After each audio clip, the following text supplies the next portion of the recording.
शारदा ने बहू हिना की बेटी की तरह सेवा की।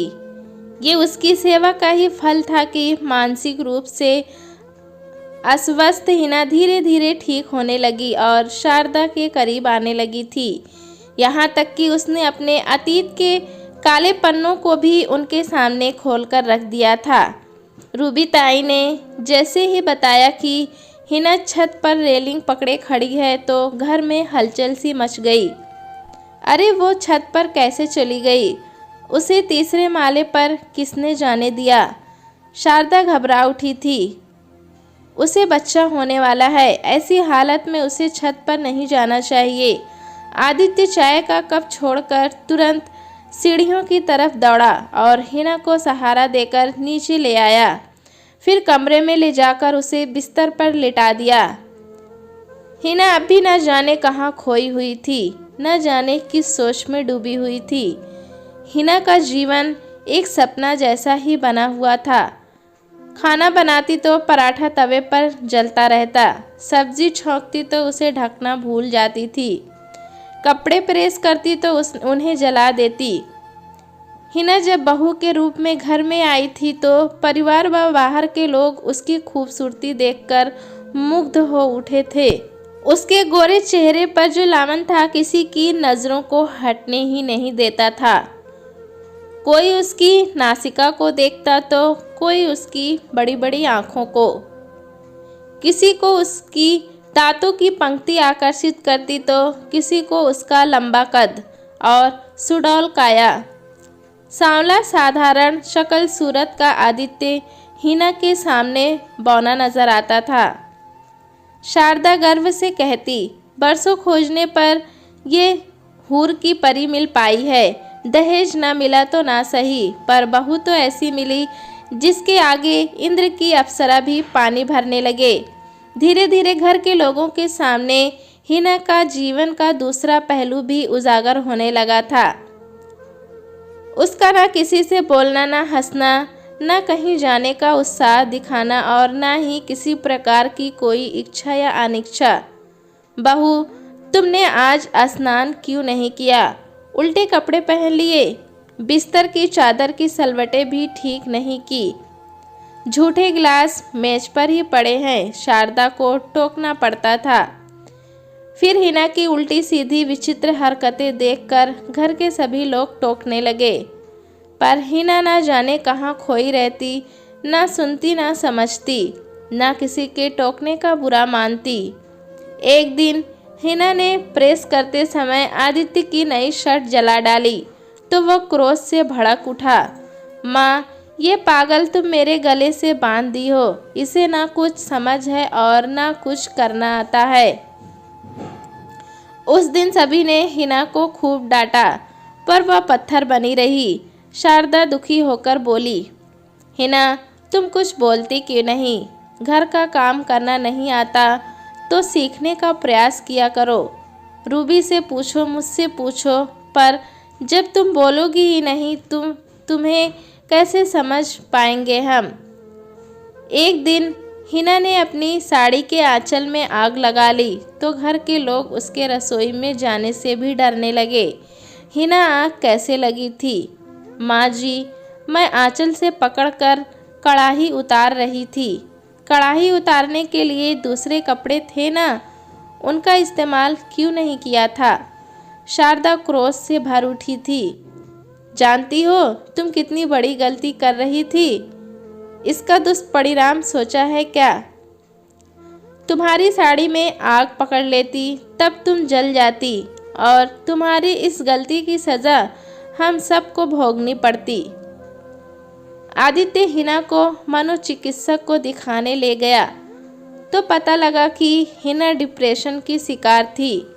उसे ये बीमारी कई साल पुरानी थी। डिप्रेशन, ये क्या भला है? शारदा ने गले से ये बात नहीं उतार पा रही थी कि अगर हिना मानसिक रोगी है तो उसने एमए तक की पढ़ाई कैसे कर ली, ब्यूटिशियन का कोर्स कैसे कर लिया। हो सकता है हिना पढ़ाई पूरी करने के बाद डिप्रेशन की शिकार बनी हो। आदित्य ने फ़ोन करके अपने ससुराल सास ससुर से जानकारी हासिल करनी चाहिए, तो उन्होंने अनभिज्ञता जाहिर कर दी। शारदा परेशान हो उठी। लड़की वाले साफ साफ तो कुछ बताते नहीं कि उनकी बेटी को कौन सी बीमारी है, और कुछ हो जाए तो सारा दोष लड़के वाले के सिर पर मढ़कर अपने आप को साफ साफ बचा लेते हैं। माँ, इस पागल के साथ जीवन गुजारने से तो अच्छा है कि मैं इसे तलाक दे दूं। आदित्य ने अपने मन की बात जाहिर कर दी। घर के दूसरे लोगों ने आदित्य का समर्थन किया। घर में हिना को हमेशा के लिए मायके भेजने की बातें अभी चल ही रही थी कि एक दिन उसे ज़ोरों से उल्टियाँ शुरू हो गईं। डॉक्टर के यहाँ ले जाने पर पता चला कि वो माँ बनने वाली है। ये पागल हमेशा को गले से बंध जाए, इससे तो अच्छा है कि इसका अबॉर्शन करा दिया जाए। आदित्य आक्रोश से उबल पड़ा था। शारदा का विरोध करके लोगों की तेज आवाज़ में दबकर रह गया। आदित्य हिना को डॉक्टर के यहाँ ले गया, पर अबॉर्शन नहीं हो पाया क्योंकि समय अधिक गुजर चुका था। घर में सिर्फ शारदा ही खुश थी। सबसे कह रही थी, बच्चा हो जाने के बाद हिना का डिप्रेशन अपने आप दूर हो जाएगा। मैं अपनी बहू को बेटी के समान प्यार दूंगी। हिना ने मेरी बेटी की कमी दूर कर दी। बहू के रूप में मुझे बेटी मिली है। अब शारदा सभी प्रकार से हिना का ध्यान रखती थी।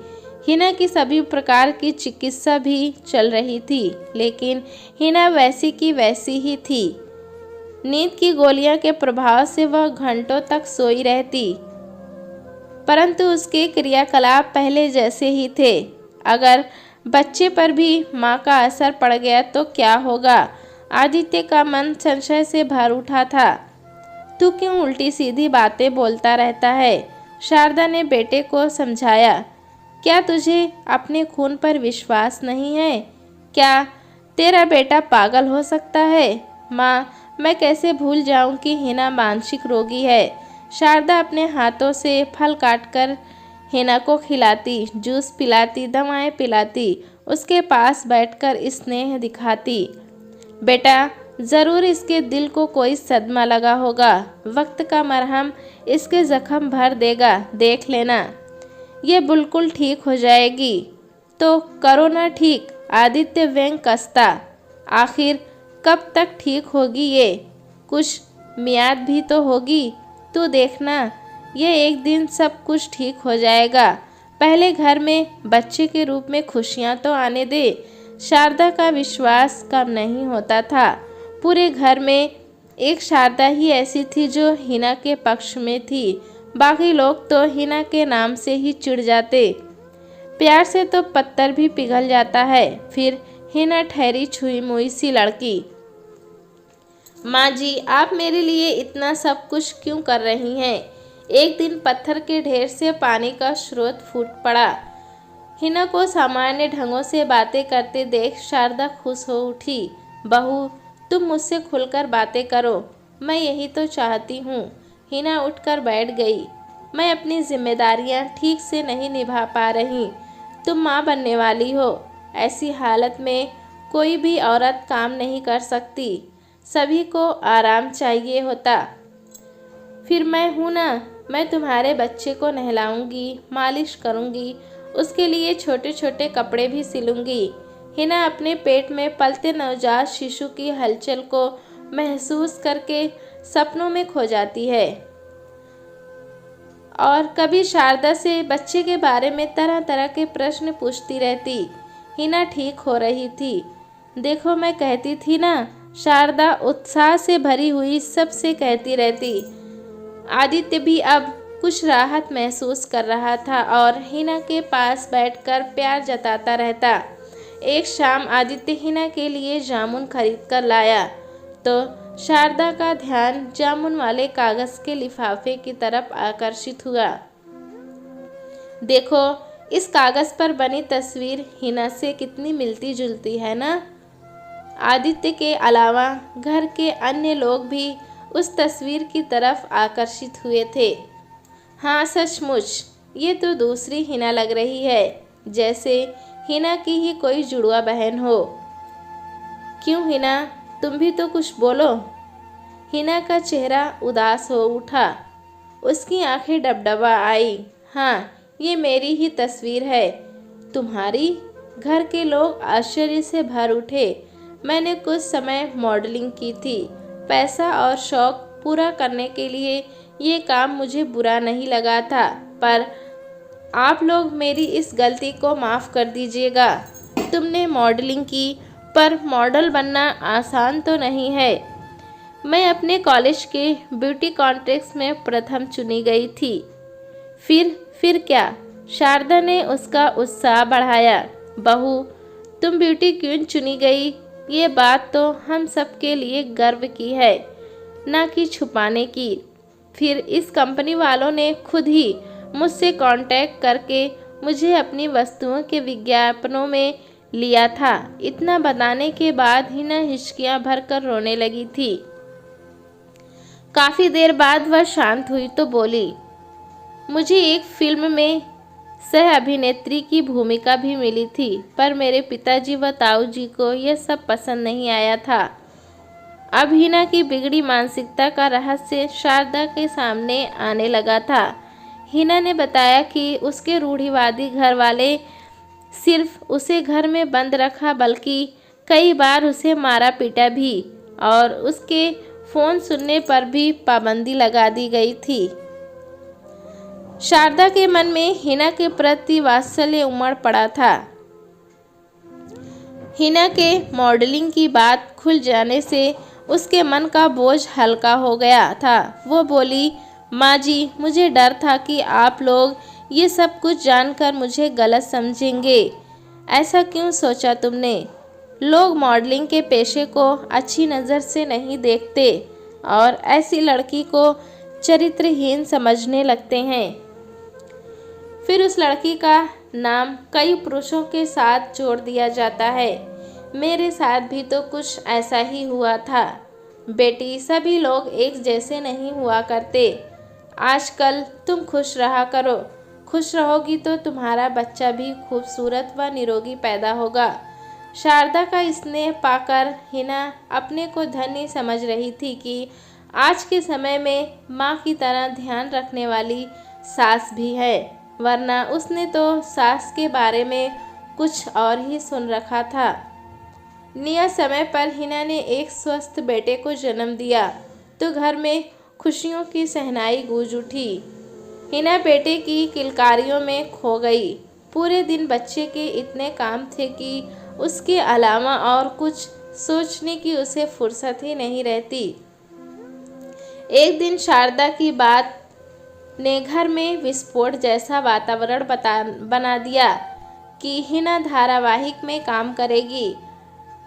पारस मेरी सहेली के पति हैं और वो एक पारिवारिक धारावाहिक बना रहे हैं। उन्होंने हिना को कई बार देखा है और मेरे सामने प्रस्ताव रखा है कि आदर्श बहू की भूमिका वो हिना को देना चाहते हैं। माँ, तुम ये क्या कह रही हो? हिना को धारावाहिक में काम दिलाओगी? वो कहावत भूल गई कि औरत को खूंटे से बांध कर ही रखना चाहिए। एक बार औरत के कदम घर से बाहर निकल जाएं तो घर में लौटना कठिन होता है। क्या मैं औरत नहीं हूँ? पति के मरने के बाद मैंने घर से बाहर जाकर सैकड़ों जिम्मेदारियाँ पूरी की हैं। माँ बनकर तुम्हें जन्म दिया और बाप बनकर पाला भी है। सैकड़ों कष्ट झेले, पैसा कमाने को छोटी छोटी नौकरियाँ भी की, कठिन परिश्रम किया, तो क्या मैंने अपना घर उजाड़ लिया? पुरुष तो सभी जगहों पर होते हैं। रूबी ताई भी तो दफ्तर में नौकरी कर रही हैं। क्या उसने अपना घर उजाड़ लिया है? फिर हिना के बारे में ही ऐसा क्यों सोचा जा रहा है? अगर तुम हिना को खूंटे से ही बांधना चाहते हो तो पहले मुझे बांधो, रूबी ताई को बांधो। हिना का यही दोष है ना कि वो सामान्य से कुछ अधिक ही खूबसूरत है, पर ये उसका दोष नहीं है। अरे, कोई खूबसूरत चीज़ है तो लोगों की नज़रें उस तरफ उठेंगी ही। शारदा के तर्कों के आगे सभी की जुबान पर ताले लग गए थे। हिना शारदा की गोद में मुंह छुपाकर रो रही थी। फिर अपने आंसुओं को पोंछकर बोली, माँ, तुम सचमुच मेरे लिए मेरा आदर्श ही नहीं बल्कि माँ भी हो। एक दिन जब हिना का धारावाहिक टेलीविज़न पर प्रसारित हुआ तो उसके अभिनय की सभी ने तारीफ की और बधाइयाँ मिलने लगी। हिना उत्तर देती, बधाई की पात्र तो मेरी सासू माँ हैं। उन्हीं ने मुझे डिप्रेशन से मुक्ति दिलाई और एक नया सम्मान से भरा जीवन दिया। शारदा सिर्फ मुस्कुरा कर रह जाती। बहू हो या बेटी, दोनों ही एक हैं। दोनों के प्रति एक ही प्रकार से फ़र्ज़ निभाना चाहिए। दोस्तों, कहानी कैसी लगी हमें कमेंट में ज़रूर बताएं। चैनल पे नए हैं तो एक लाइक और सब्सक्राइब करना ना भूलें।